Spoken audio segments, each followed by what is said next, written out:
राम राम मित्रांनो, मी अमोल कोळकर पाटील. महाराष्ट्र नवनिर्माण सेनेसाठी एक अत्यंत मोठा धक्का मानला जातो आहे. कारण मनसेचे जे प्रवक्ते होते आणि छत्रपती संभाजीनगर असेल किंवा एकंदरीत मनसेची भक्कमपणे जर बाजू कोण मांडत असतील तर ते म्हणजे प्रकाश महाजन. यस, मनसेचा एक मोठा चेहरा, मनसेच्या सुरुवातीपासून आत्तापर्यंत सोबत असणारे प्रकाश महाजन यांनी मनसेला सोडचिठ्ठी दिली. राजीनामा दिलेले त्यांच्या प्रवक्तेपदाचा आणि मनसेतनं ते बाहेर पडलेले आहेत. अजूनपर्यंत त्यांनी ठोस कारण जरी सांगितलं नसलं तरी जे आता समोर कारणं येत आहेत ह्याची लिस्ट फार मोठी आहे. लक्षात घ्या, हेच प्रकाश महाजन होते जे उद्धव ठाकरे आणि राज ठाकरे दोघांनी एकत्र यावं यासाठी ते अतोकाट प्रयत्न करत होते. आणि त्याच प्रकाश महाजनांनी दोन्ही भाऊ एकत्र आल्यानंतर त्या दोघांनाही सोडले. त्यांनी असं सांगितलं आहे की माझं वय जास्त झालं आहे, या वयामध्ये शांत राहण्याचा प्रयत्न करायचा असतो आणि काही गोष्टी मनाच्या विरुद्ध घडतात, त्यामुळं त्रास होतो, म्हणून आपण यातनं बाहेर पडलं पाहिजे, म्हणून आपण राजीनामा दिलेला आहे.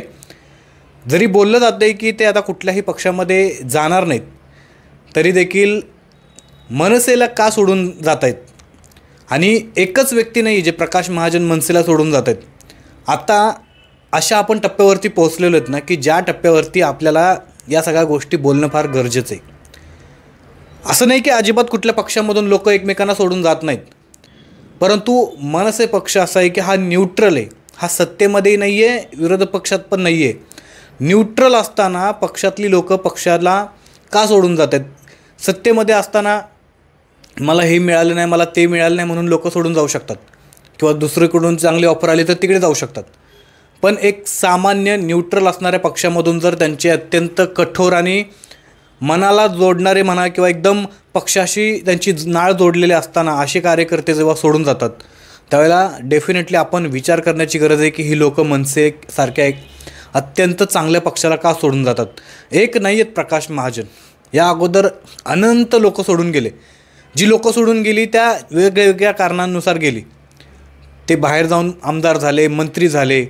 आज प्रवीण दरेकर आहेत जे भारतीय जनता पार्टीचे मोठे नेते झालेत. ते आता मला वाटते शरद सोनवणे जे जुन्नर साईडचे आमदार होते. असे अनंत आहेत. रुपाली चाकणकर, वसंत मोरे आणि पुण्याची पूर्ण त्यांची जी टीम होती ही टीम तुटली.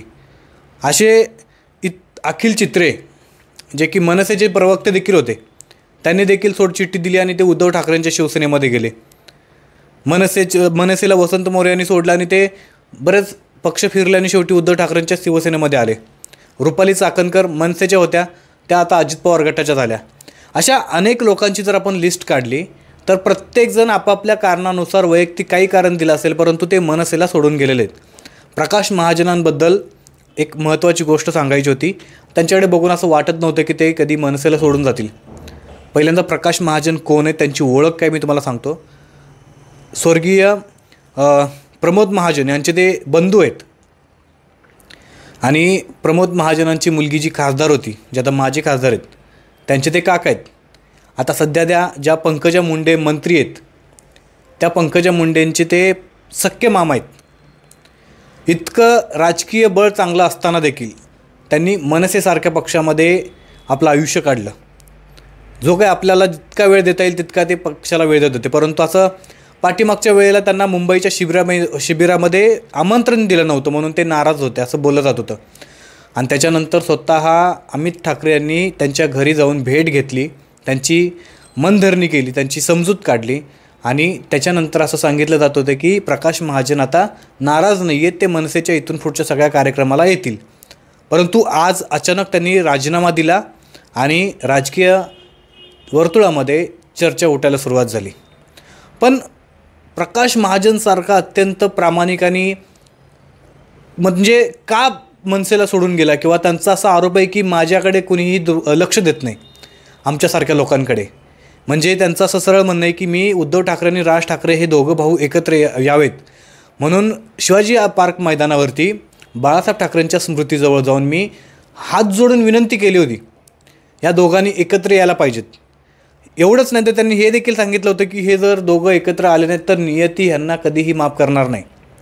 आणि ज्या वेळेला मराठी भाषेच्या मुद्द्यावरनं हे दोन भाऊ एकत्र आले आणि वरळी डोममध्ये मोठा कार्यक्रम झाला, त्या कार्यक्रमामध्ये प्रकाश महाजनांचे शब्द होते की मी जे प्रयत्न करत होतो ते यश मिळालं आणि मी आता मरायला मोकळा झालो. म्हणजे मी बाळासाहेबांना जाऊन सांगेन की मी दोन्ही भावांना एकत्र आणण्यासाठी जे प्रयत्न केले होते ते आता मी सक्सेसफुल झालो त्याच्यामध्ये, किंवा मला ते यश मिळालं दोघांना एकत्र आणण्यामध्ये. मग इतकं ठाकरेंवरती प्रेम करणारे प्रकाश महाजन ठाकरेंना सोडून जातात. फक्त याच्यामध्ये प्रकाश महाजन चुकीचे आहेत का? अजिबात नाही. पाठीमागच्या काळामध्ये आपण बघितलं असेल प्रकाश महाजन आणि नारायण राणेंचा वाद प्रचंड गाजला होता. प्रकाश महाजनांनी ते स्टंट केले होते की नारायण राणेंना असं छाती म्हणजे आपलं दंड थोपटून आव्हान दिलं होतं, एक दोन हात होऊन जाऊ दे म्हणून. आणि त्याच्यानंतर मला असं वाटतं किंवा राजकीय विश्लेषकांना असं वाटतं की राज ठाकरे आणि नारायण राणे यांचे संबंध किती मधुर आणि गोड आहेत हे सर्वसृष्टी. त्याच्यामुळं प्रकाश महाजन यांनी नारायण राणेंना दिलेलं आव्हान किंवा प्रकाश महाजन यांनी नारायण राणेशी घेतलेला पंगा हा राज ठाकरेंना कुठेतरी आवडला नाही. कारण राज ठाकरे आणि नारायण राणे यांचे संबंध अतिशय गोड आणि मधुर आहेत.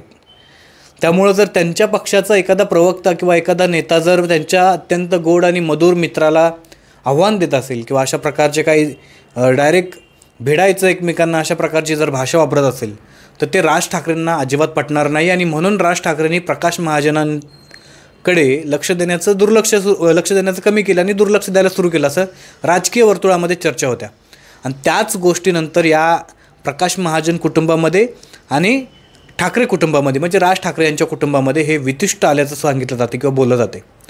बघा, प्रकाश महाजन एकटे गेल्यानं पक्षाला कधीही काही फरक पडत नाही. पक्ष कुठलाही असो तो समुद्रासारखा असतो. आपण त्या समुद्रामध्ये उडी मारायची, आपल्याला जे काही हवं आहे ते घ्यायचं आणि आपण त्या समुद्रामध्ये राहायचं की आपण निघून जायचं हा ज्याचा त्याचा वैयक्तिक प्रश्न आहे. परंतु जर एखाद्या पक्षातनं निष्ठावंत कार्यकर्ते जे पक्षाला मोठं करण्यामध्ये मोठा काम करतात, प्रयत्न करतात, ती जर लोक एक एक जर निघून जात असतील तर मग मात्र विचार करण्यासारखी गोष्ट आहे की पक्षाकडनं काही चूक होते का. आपण नेहमी पक्षाची बाजू घेतो कारण पक्ष हा समुद्रासारखा असतो, मी जसं सांगितलं तसं. त्यामुळे त्या समुद्रामध्ये कोणी यावं कोणी निघून जावं त्याच पक्षाला समुद्राला काही फरक नाही पडत. पण जर वारंवार अशा प्रकारच्या घटना घडत असतील आणि अत्यंत जवळची लोक जर सोडून जात असतील तर मग मात्र आपल्याकडे देखील स्वतःकडे बघायची गरज आहे की आपल्याकडे काही चुका घडत आहेत का, आपल्याकडनं काही कमी जास्त होते का. आणि त्याच्यामुळं कारण नांदी आलेली असं म्हणतात शिवसेना पक्षाला आणि मनसे पक्षाला, हे दोन भाऊ एकत्र आल्यानंतर. आणि आधी बोलत होते की ज्यावेळेला हे दोघंजण एकत्र येतील त्यावेळेला मराठी माणसांना एक हक्काचं व्यासपीठ मिळेल आणि न्यायासाठी मराठी माणूस या दोन भावांच्या दरबारात जातील. आणि या दोघांच्या ताकदीमुळं नक्कीच महानगरपालिका असतील, येणाऱ्या स्थानिक स्वराज्य संस्थांच्या निवडणुका असतील, याच्यामध्ये इतर त्यांचे जे काही राजकीय विरोधक आहेत त्यांना एक प्रतिकात्मक आव्हान निर्माण होईल. असं जरी बोलत असलं तरी अशा नांदी सुरू असणाऱ्या पक्षांमध्ये अशी लोक सोडून जात असतील तेही निष्ठावंत, तर मग मात्र मला वाटतं की पक्षाचे जे काही कोर बॉडी आहे किंवा पक्षाचे जे काही अध्यक्ष आहेत त्यांनी अशा प्रकारच्या गोष्टींकडे लक्ष देणं गरजेचं आहे. आपल्याकडनं काहीतरी चुकतं आहे का, आपली लोकं आपल्याला सोडून का जात आहेत. आता कार्यकर्ते वगैरे बोलतात की काही, मी बघितलं मगाशी एका चॅनलचं ते बघत होतो आणि त्याच्यामध्ये कमेंट वाचत होतो. त्याच्यामध्ये मनसे पक्षाचे जे काही झेंडे लावलेले त्यांच्या प्रोफाईल पिक्चरवरती त्यांचं असं म्हणणं आहे की प्रकाश महाजन गळतं पान आहे, ह्या गळत्या पानाला जास्त महत्त्व देण्यामध्येही पक्षाला काही फायदा नाही आहे, म्हणून ते गेले ते बरं झालं. आणि म्हणून अशा लोकांकडून जास्त पक्षाला फायदा मिळत नाही, त्यामुळं पक्ष अशा लोकांकडे जास्त दुर्लक्ष देत नाही, दुर्लक्ष करतं. तुमचं म्हणणं काय आहे? प्रकाश महाजन यांच्यासारखा अत्यंत निष्ठावंत कार्यकर्ता ज्यावेळेला एक मनसे पक्षासारख्या एका चांगल्या पक्षाला सोडून जात असेल तर यामध्ये प्रकाश महाजनांची चूक आहे का मनसे पक्षाची चूक आहे? तुमचं म्हणणं काय ते कमेंट करून नक्की सांगा.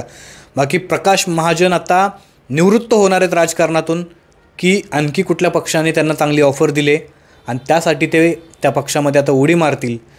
एकंदरीत या सगळ्या गोष्टीकडे तुम्ही कसं बघता ते कमेंट करून नक्की सांगा. चॅनलला सबस्क्राईब नसेल केलं नक्की करा. जय शिवराय, जय शंभूराजे, जय मल्हार.